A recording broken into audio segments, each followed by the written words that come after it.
Hello hello मेरे दोस्त, मेरे विद्यार्थियों, है ना। तो पिछले वीडियो में हम लोग बहुत अच्छी अच्छी चीज़ें सीखे थे, समझे। मूल रूप से हम लोग सीखे थे कि जो हमारी बातें हैं मैथ वाली, उसको शॉर्ट में कैसे लिखें, है ना। तो शॉर्ट में लिखने के नाम पे हम लोग बिलोंग्स टू सीखे थे। सेट का नाम सुने होंगे, सबसेट का नाम सुने होंगे, सब पिछले वाले वीडियो में तुमको है। तो हम तुमको फिर से थोड़ा थोड़ा याद करा दें, है कि नहीं। इंटीजर्स के नियम होते थे, है ना। उसको लिखने में काफ़ी एक पेज खर्च हो जाता था, लेकिन अब जो नई भाषा सीखे हैं उससे हमको लगता है कम जगह में मेरा काम हो जाएगा, समझे। आप पूछो कैसे, तो हम तुमको बताने जा रहे हैं। ओके।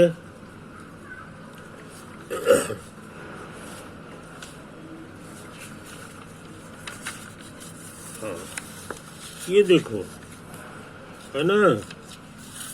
ये हमारा नियम था प्लस का एसोसिएटिव ला, प्लस का नहीं, प्लस का कम्यूटेटिव ला, पहला वाला। ये जो पहला है ना, ये है। तो आप जो नई भाषा सीखे हैं उसकी मदद से इसको लिखना होगा, तो सिर्फ लिखेंगे ऐसे करके, सिर्फ लिखेंगे ऐसे करके।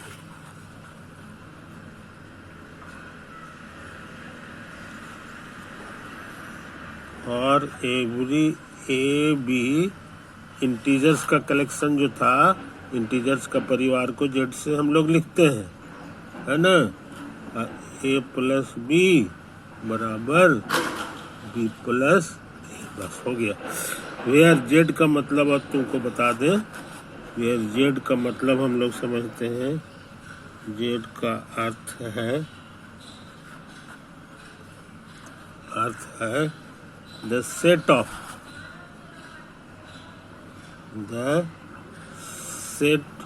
ऑफ ऑल इंटीजर्स, समझे। यही तो बात है। इसे संक्षेप में ऐसे लिखते हैं,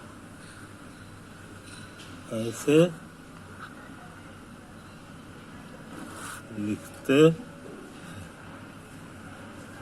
कैसे भैया, तो जेड लिख दो, है कि नहीं। यहाँ इक्वल टू, यहाँ लिख दो 0 1 2, इंटीजर से ही सब होते थे, है ना।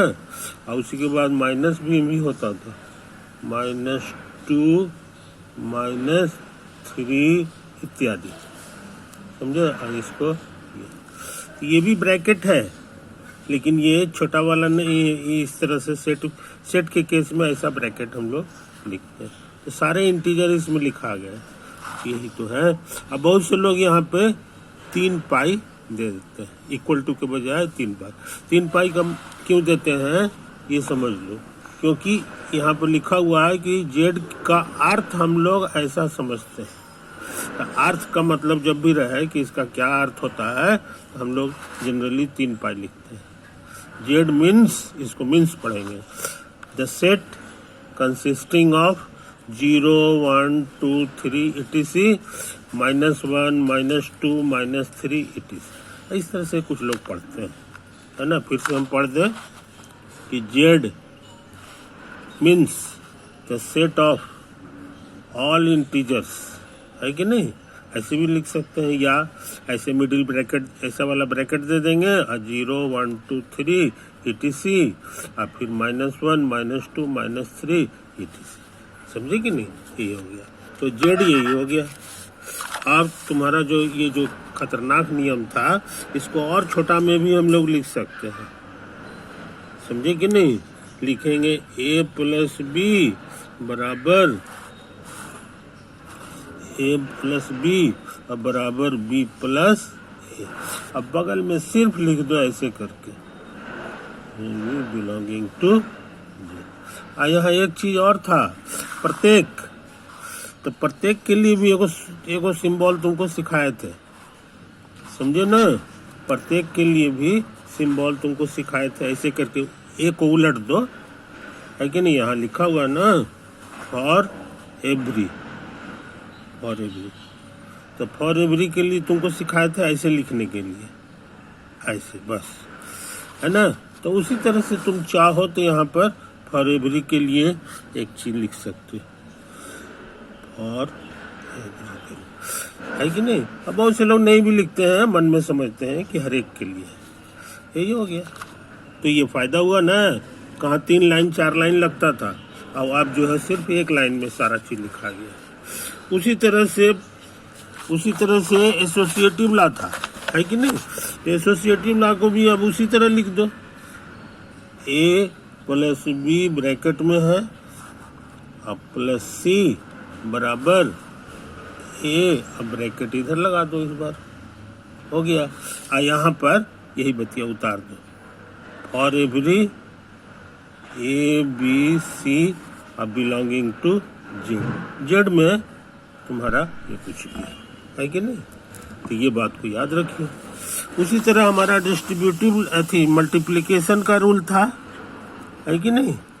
तो मल्टीप्लिकेशन का रूल में हम लोग लिखेंगे ए इंटू बी बराबर बी इंटू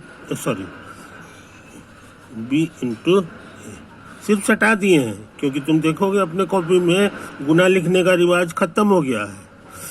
कटकुट जो लिखते थे वो नहीं लिखाएगा, अब सिर्फ जो है सटा के लिख दो। सटाना को अंग्रेजी में कहते हैं जक्स्ट्रापोजिशन। क्या कहते हैं? जक्स्ट्रापोजिशन। जक्स्ट्रापोजिशन का मतलब उसको सटा दो, तो ए गुना बी बराबर बी हो गया। अब हर एक के लिए तो हर एक का चिन्ह ये है, ए कॉमा बी, ये सब के सब इंटीजर होना चाहिए, ये हो गया, है कि नहीं। तो ये सब तुम्हारा रूल अब कितना कम जगह में लिखा रहा है। अच्छा, इसका एसोसिएटिव लॉ भी था, तो एसोसिएटिव लॉ लिखाएगा ए बी इंटू सी, अब कटकुट नहीं लिखाएगा, अब बराबर ए इंटू बी सी, ये हो गया एसोसिएटिव लॉ। अब ब्रैकेट में लिख दो for every A B C belonging to Z. ये सारे कोई भी इंटीजर रहेगा सब में ये लागू होता है, बात समझे। अच्छा, और क्या था जी? और था डिस्ट्रीब्यूटिव लॉ। डिस्ट्रीब्यूटिव लॉ में गुना होता था, तो गुना को मैंने सटा दो, अब बी प्लस सी लिख देंगे, वो तो लिख देंगे, इधर वाला हो जाएगा उसी तरह से ए गुना बी प्लस ए गुना सी, सिर्फ सटा देंगे तो गुना हो जाएगा, हो गया। इसको उतार दो, और every A B C belonging to. तो ये वाला जो संक्षेपीकरण सीखे थे उससे कितना फायदा हो रहा है कि नहीं, तो इस चीज को समझ लो। अच्छा, छठा नियम भी इसी का जोड़ीदार था, बी और सी था, ए इस बार इधर है, तो हमारा लिखा जाएगा बी गुना ए प्लस सी गुना, है कि नहीं। अब यहाँ ब्रैकेट में लिख दो हर एक ए बी सी के लिए, समझे। अच्छा, इतना सारा नियम हम तुमको लिखा दिए, है कि नहीं। अब इसको याद करो कि ये इसको देख करके तुम अंदाज से बताओ कि ये मेरा लिखना सही है कि गलत। बी प्लस सी गुना ए बराबर बी गुना ए प्लस सी गुना ए, और यहाँ पे जरा सा चेंज करेंगे, हर एक ए बी सी के लिए अब बिलोंगिंग टू जेड के बजाय एन लिख रहे हैं जी। एन क्या है ये तुमको याद होगा, एन होता था पॉजिटिव इंटीजर्स, समझे, या होल नंबर। तो जब सब जेड के इंटीजर के लिए सही है तो पॉजिटिव इंटीजर के लिए भी सही होगा, है कि नहीं, क्योंकि ये इससे छोटा है। तुम अपने कॉपी में देख सकते हो, हम इस छोटा को शॉर्ट में लिखे थे ऐसे करके, N is a subset of Z, ऐसे करके लिख दिए थे, है कि नहीं। इसका मतलब होता था कि इसका सारा चीज इसके अंदर इसका सारा चीज इसको पढ़ते थे N is a subset of Z, इस सबसेट का चिन्ह था। सबसेट मतलब मोटा मोटी टुकड़ा हो गया, समझे ना। तो इसका सारा चीज है, जब पूरे जेड में ही लागू है तो ये उसका टुकड़ा में भी लागू होगा, तो ये वाला चीज हो गया, है कि नहीं। ये भी नियम तुम्हारा सीखा हुआ है। और उसी तरह से हर जगह हम लोग कर सकते हैं, हर जगह और सब जो नियम है ए इंटू बी बराबर बी इंटू ए, है कि नहीं। ये देखो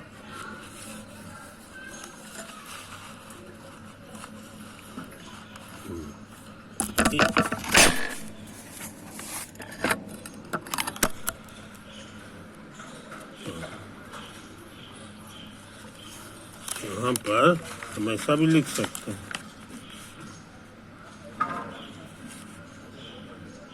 ए इंटू बी बराबर बी इंटू ए, और हर एक ए बी के लिए, लेकिन इस बार जेड के जगह एन लिख रहा है ना। तो कहने का मतलब ये सब जितना नियम है जेड वाला, है कि नहीं, ये सब जो है एन में भी लागू होगा, क्योंकि एन उसी का टुकड़ा है, समझे कि नहीं। तो ये चीज है, इन छोटी छोटी बातों को याद रखो, तो नया लैंग्वेज जो सीखे हो उससे हर बात को लिखने में जगह बचता है, और इसका कोई फायदा नहीं है। ये सोचोगे कि बात बदल गई है, तो बदली नहीं है, सिर्फ संक्षेपीकरण है, जगह थोड़ा बचता है। अब अगर दिक्कत हो रही है तो फिर वैसे लंबा लंबा बात लिखो, है कि नहीं। एक और नियम था कि 1 से मल्टीप्लाई करने पर, 1 से मल्टीप्लाई करने पर वो बदलता नहीं है कि नहीं। इसको भी देख लो,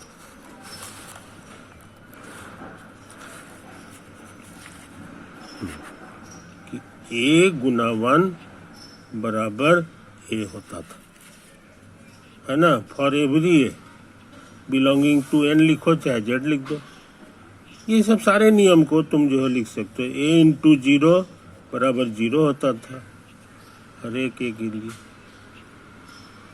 है ना।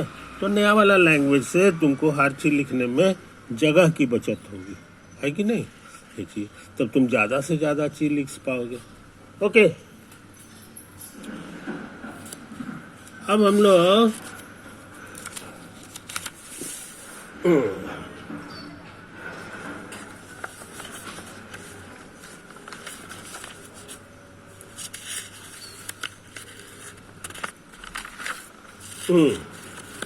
अब देखो कुछ खतरनाक बात जरा सा हम करेंगे, बाकी सब छोड़ देंगे, है कि नहीं। ये देखो, ये क्वेश्चन है 3 + 2 बराबर 5, है ना। ये ब्लू रंग का चीज जो है फिल अप द ब्लैंक करना था। तो देखो, तो हम किए हैं 3 + यहाँ 2 लिख देंगे, तो ये लिखना सही है कि गलत है। ये बिल्कुल सही है, तो ये हमारा सही हो गया, है कि नहीं। अच्छा, अब क्या करें जी, अब क्या किए हैं सोच समझ लो।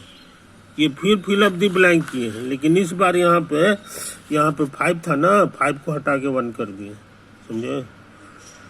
5 को हटा के 1 कर दिए। अब तुम देखो, इसको हम भर पाएंगे। यहाँ पर कौन ऐसा चीज भरे ताकि 1 आ जाए, समझे। तो उसका जवाब है -2 भर दे। क्या भर दे? -2। तो तुम जानते हो प्लस माइनस माइनस हो जाएगा, और 3 में से 2 गया तो 1 आ गया, है कि नहीं। तो ये भरा गया, मगर याद रखो ये होल नंबर है, और ये भी होल नंबर है, होल नंबर है, मगर ये वहां जो भराया है वो होल नंबर नहीं है, वो होल नंबर नहीं है। यानी होल नंबर में ऐसा वाला क्वेश्चन हर बार बन जाए ये कोई जरूरी नहीं है, समझे। तो हम लोग यही चीज सीखे कि होल नंबर के केस में ये हमेशा बन जाए ये कोई जरूरी नहीं है, समझे। तो इस चीज को समझ लो। तो हम समझते हैं आज की सभा समाप्त कर दें। ओके।